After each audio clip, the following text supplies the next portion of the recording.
I'm not racist reverberates from white households across the nation, like a silent force field that keeps me comfortable and safe. You all know what I'm talking about, that feeling of being separate or distant from the violence. But if I dig deep, I am aware of my ignorance. I am aware that we are all immigrants, except for those of us with native heritage on this land on which we stand. I hear the calls and cries of mothers and fathers and sisters and brothers and family members, but that's not me.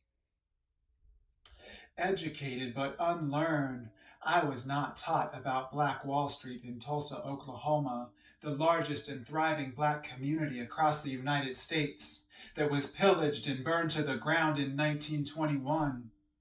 I was not told about the more than 300 people killed, bodies of fathers and mothers dragged through the streets while children watched. I was not told about the 9,000 people left homeless with not a single insurance claim paid by white corporate America. I was not told about the 3,959 public lynchings held between 1865 and 1950. I was not told about the more than 200 anti-lynching bills put before Congress. Not a single one of them turned into law. Fixated on the past like a sinking ship, the story never told. We struggle to survive with open eyes and hands of gold. But wait, I hear the rattling of pushback.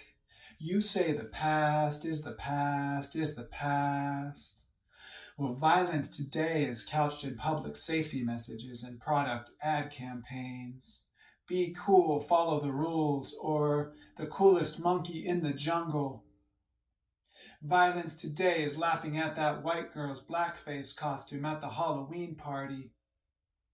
Violence today sounds like this land is my land textbook lessons scrubbed to hide the markings of a bruised, broken, and displaced people. Violence today is being stopped in the street, like Sandra Bland, for who knows what, but everybody knows the old excuse me, but you forgot your turn signal trick. Violence today are the lives stolen of Philando Castile and Eric Garner and Quanis Hayes and Christopher Kalanji and Kendra James and Keaton Otis and Larnell Bruce Jr. and Terrell Johnson and Kiwi Herring and Ayanna Jones and Tamir Rice and Trayvon Martin and and violence today is fantastically choreographed political tightrope acts to congratulate the white man in public, but buried in the footnote of the bill of sale is the silent sound of crushing communities. Violence today is the mourning loss of a family member taken in brutality for being in the wrong place at the wrong time, which is impossible to avoid when there's never a right time. But not me. My comfort hides in plain sight, like sleight of hand. Now you see it, now you don't. Billions of dollars of government gifted GI Bill housing equity passed along between generations and taken for granted as our white God-given right. My comfort is knowing that an ambulance will show up. My comfort is built on the backs of the super predator myth and black and brown bodies sacrificed to our industrial prison system in the name of public safety. Yes, it's true that segregation laws have ended, but systems that perpetuate racism, hatred, and discrimination of people of color continue to beat their deafening drums. And yet, our white collective conscience has lit the fire of fear in our homes as if our children's lives are in danger. Othering, catch me if you can in my weakest moment of casting judgment. For I know that deep down in my blood and bones that I am not better than. My fear is that our children will look out into the world.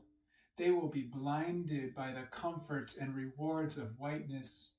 Their eyes will be covered, unable to see the truth. The truth that racism, it's not out there somewhere. It's in the air that we breathe. It's in the songs that we sing. It's in the stories that we tell to our children. It is our responsibility to change this. It is our responsibility to push ourselves outside of our comfort zone, to stand up and speak out. For we may not be responsible for the tragedies in our white history, but we are responsible for our contribution to society. So I ask you, I challenge you, how uncomfortable are you willing to get?